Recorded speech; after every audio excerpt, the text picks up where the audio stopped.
There's something about a tea, mate. It's not bad, that tea, to be fair. Yeah.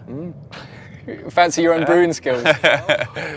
Hello everyone, Timbsy here, and I can't believe I'm saying this, but I'm having a lovely little tea with the one and only Jordan Henderson, legend on and off the pitch for Liverpool and England. Jordan, how you doing, my friend? Very good, thanks. You? I'm great. I can't believe I'm here having a tea with you. Jordan made his own tea, by the way, and he said it was very good. You've gone with a PG tips. Yeah. A little bit of milk. Dash of milk, yeah. Is that how you normal have your tea? Standard, really. Yeah.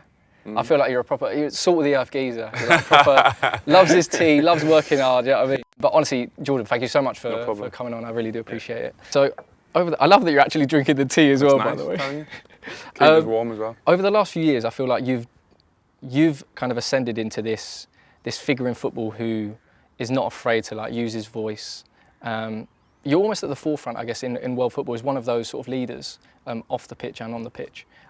Is this something that you've actually thought about and you've considered over the last few years and felt in any way pressured to do this, or is it just something that you felt inside yourself that you've kind of had to do? Yeah, I didn't think too much about it, to be honest, and I don't really see it, I don't look at it like that. I just look at that if I'm passionate about something and I think something's right or wrong, then I think to have an opinion is okay. Yeah. Especially if you're trying to help people. So, yeah, I've just done what I thought was right and tried to help other people by using my platform. Yeah. But I would say it's not something you have to do.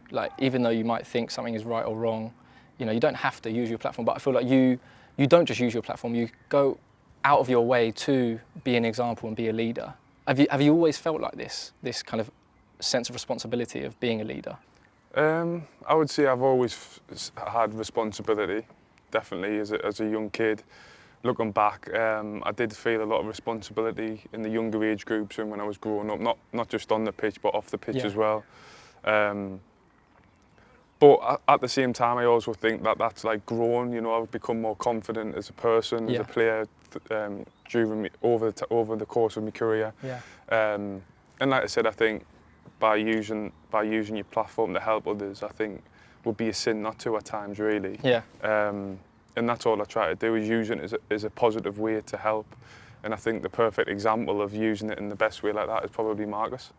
Oh, really? Yeah. So obviously Marcus has rightly got so many plaudits and has been praised for all the efforts he's done over the last 18 months. It's been difficult for everyone. And the Players Together Fund, you were widely regarded as the captain of captains, got everyone together and to spearhead that effort. Was that something you just felt like you needed to do? And did almost other players look to you as the leader in that regard? You'll have to ask them. But for me, looking at, if you were speaking about the NHS stuff, all the captains across the league were brilliant, and we all worked really well together, and we felt as though it was a great initiative to help the people that were most in need at that time. And very proud of what we did, and what we did to help them, not only in terms of what we raised, but in terms of that support, that emotional support that a lot of them staff will love football and look up to different people across the country in football. So for us to do something for them, I think meant a lot to them. Yeah. And when I speak to Ellie, the founder of NHS Charities Together, she says that was the biggest thing, the emotional support from their idols, really, no matter what club you're at across the Premier League. Yeah. For them to see us helping them during that time, I think meant the most and made a big difference to them. Yeah. Was it difficult getting all the clubs and players together to do that?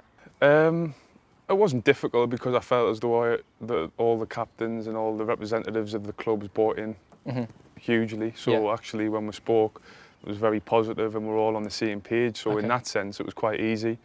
It did take a lot of time. I think if you ask my wife, she'd say it took a lot of time, especially when you've got kids running about.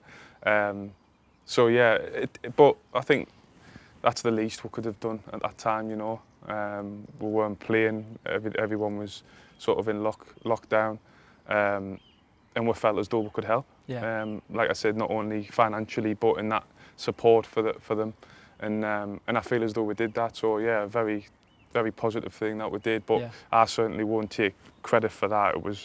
It it was all the lads, not only captains but representatives across the league. Okay. Were outstanding, really. Yeah. I know you don't like the limelight. Is it because you do so many good things? Sometimes you've got to accept the praise. You know what I mean? But you can tell, obviously, you're the sort of person you don't, on the pitch you're a leader, you don't shy away from the stage, whatever. But off it, I feel like you're a normal person and that you don't need any sort of, validation or anything like that from anyone else because you're very sure in what you do. Did you always feel like that when you were younger, or is this something you've developed over the last few years? I think you certainly develop a bigger sense of that as you mature and you get older, and feel as though you can help in other ways. But like I said, I've always felt a sense of responsibility from a young age, especially with my teammates or people close to us. So I'd see a little bit of both, really. Okay. When it comes to footballers, rightly or wrongly, they're always pinned up as role models and as examples of people that young people can follow. But obviously, footballers are in the limelight and they get a lot of pelters as well, just because naturally, everyone knows about them. Do you feel a sense of responsibility in shining a positive light on footballers and how they can bring about positive change in a sense? Sometimes, okay. in a way, because I feel as though, there might be 1, 2 or 3 instances of a player, a footballer, which would be negative. Yeah. And then I think that then transcends to football in general. So, to be honest, having been involved in football a long time, there's not many that I probably didn't get on with or didn't like as an actual person. So I think in the wide range of things, I think footballers in general do care. And do want to help and do a lot of positive things away from football that people may not hear. And people don't see that because everybody likes to read negative things. It's true, it's a bigger story if it is negative and that. So in a way, I would like to think the perception is that footballers do want to make change for the better and want to help with their own platforms, which I feel as though many players are doing now. Like I said, Marcus being a very, very good example of that, Raheem another one. But then again, I understand people make mistakes as well, and because we are in the limelight, it does end up coming out and getting blown up a little bit. But that comes with the responsibility of being a footballer, and you've got to sort of accept that and try and be as sensible as you can and know and be aware of that, really. With, again, over the last year or so, it's been difficult for so many people, but another thing that you were involved in was the Black Lives Matter movement and football's response to that. The fact that you led an effort to go from the players kneeling to getting the badge on the shirt and stuff like that, is that something you just felt like you needed to do? Yeah, but again, it wasn't just me. That was across the board with the captains as well, on a call with Premier League, and what players thought was right. And that's what we thought was right. And of course, if I think it's right, then I'm going to have an opinion and say that it's the right thing to do because racism is wrong, and we need to try and change it as quickly as possible, or try to get people educated as quickly as possible and change it. And again, I was just a very, very small part in that to be involved in that. Again, something I think as players across the league that we've done in terms of taking the knee had a big impact this season. It sparked conversations off, which has been really important. And I'm sure we've got a lot of work to do still, but it's going in the right direction. We're still trying to make positive change, and that's just another area where I think the lads came together, putting rivalries aside, bigger picture, to do something positive. Yeah, for sure. And are you ever hesitant to use your voice because how quickly people can be to criticise and they're ready almost for footballers to slip up, right? Does that affect you at all in the way that you feel like you should react to certain things and whether you should raise your voice, or maybe has it happened with other footballers where they want to do something or they want to say something but they're a bit scared almost because of the backlash that they might get? I'd probably say a lot of people that do feel that. I think you've got to have a sense of that anyway, because like you say, any little thing that you say on social media will be out there for everybody to see. I sort of like to to digest things and think about things anyway.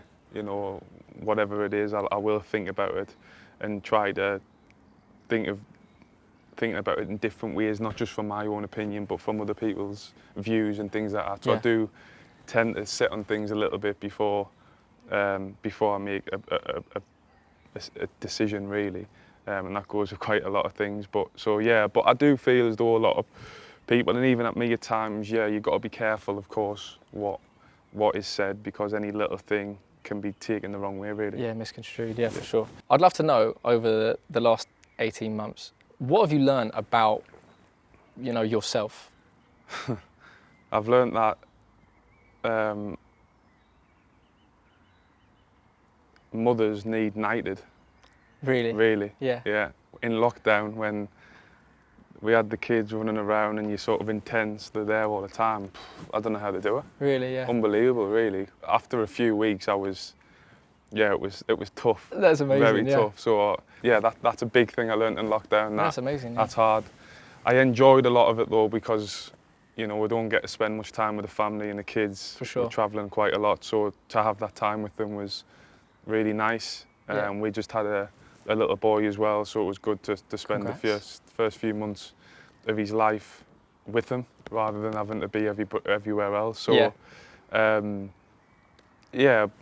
obviously I think over the last 12 to 18 months, what's happened has put a lot of things into perspective.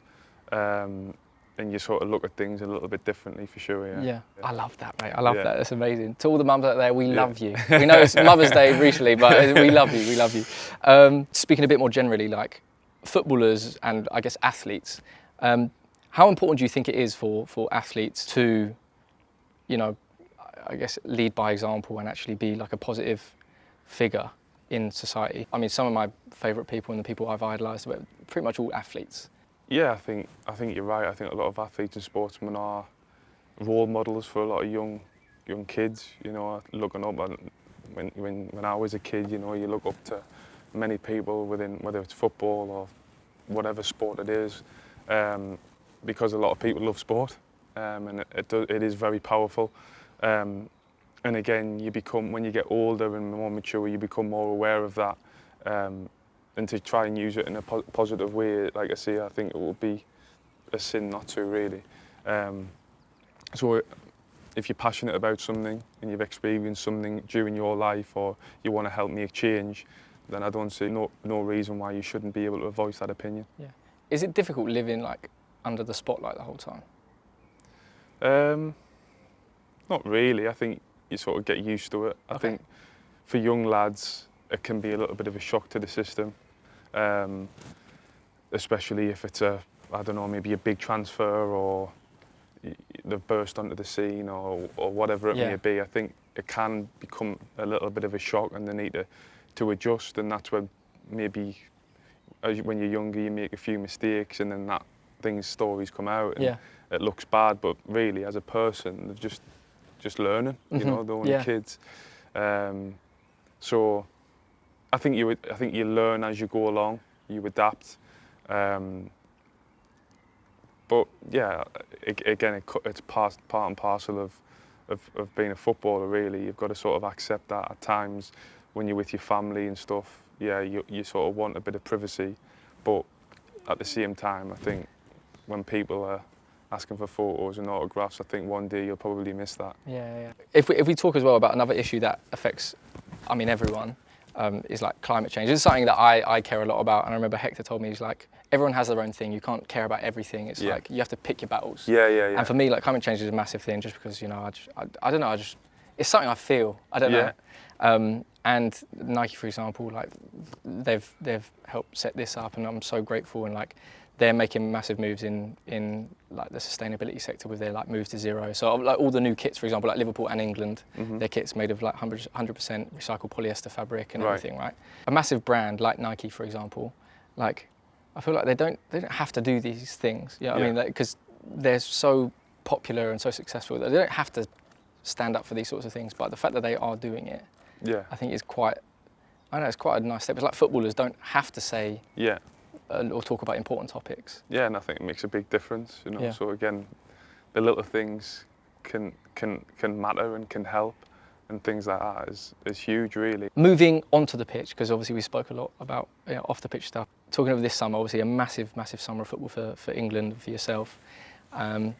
It must be an exciting time, right? Like the crop of players that we've got, young and old now, is unbelievable. Yeah, it's a fantastic group. So much potential, so much talent within the group, mixed with experience as well. So there's a good there's a good togetherness about the group, and again it's a major tournament. We're going to be playing games at Wembley, which is a huge thing. Yeah. And I'm sure all the lads are looking forward to that. So hopefully it can be a really big summer. Yeah. And we can put a smile on lots of people's faces. Yeah. We've sort of done that a little bit when we were in Russia, and I think we've got a sense of how big it was and how much it meant to people, even from the videos that got sent to us. So to be actually here and playing the games at Wembley can be even bigger. And obviously with the 12 to 18 months that everybody's had, we'd like to put a few smiles on the faces. Yeah, and for sure. If we can win a few games, I'm sure that'll do that. Yeah. So I think everybody's looking forward to it, but at the same time we know it'll be tough. We just need to take each game at a time and just give everything, and if we do that, hopefully we can have a successful tournament. Amazing, yeah. And last one, everyone talks about like the golden generation, right? And I feel like even over the past few tournaments and the past few summers, there's always been like, oh no, this is the time. But genuinely, as a fan now, like I know I look young, but I'm 29, so I've lived. and obviously we've seen a lot of England sides, but I genuinely feel like this team. I mean, we say like we've got a young group of players. Like Jude is 17. I mean, you're one of the experienced guys. You're not even old, mate. Like you and Harry Kane are the experienced ones. You barely touching 30. It makes me feel a lot older. Put it that way. I don't know. I feel like there is a special blend at the moment of like unbelievably talented kids and you guys who are, experienced but still have that youthful kind of exuberance about you. Yeah, I think that's it. Even though I can't believe Jude's 17, but even though I'm a bit older than them, I'm still quite young, and I'm young at heart as well. So in terms of the blend that we've got, it is very youthful. Yeah. And everybody gets on really well. There's no sort of divides with clubs or anything. Like if you're having food, like anybody will sit with anybody. It changes all the time, and normally in the past that might not have been the case. So. Yes, we've got loads of talented players, which I think England will always have. If you look over the past however many years, they'll always have top players within the squads. But it's about getting the team bit right, and that's making sure not only the 11 that may start, the whole squad on the same page, fighting for the same thing, and giving everything. And if we do that, then we'll always have a chance with the quality that we've got. Hey guys, that is it. Jordan, thank you so much for sitting down and having a little chat, having a tea. No problem. Thank you. Enjoyed it. No, honestly, it's amazing to chat to you as well. You're genuinely a very inspirational figure and a really well-respected person in football. So it's a pleasure to chat to you. And a massive shout out to Nike as well for setting this up, because I mean, we're just chatting over a cup of tea. So I honestly, I really do appreciate it. Thank you guys so much. And Jordan, on behalf of all the nation, I really hope we do something special this summer. I believe we will with you in the ranks as well. So thanks very much. I really appreciate it. Thank you. Hope you guys enjoyed, and we'll see you next time. Brilliant. Thank you. Cheers, mate. Thank you so much. Thanks very much.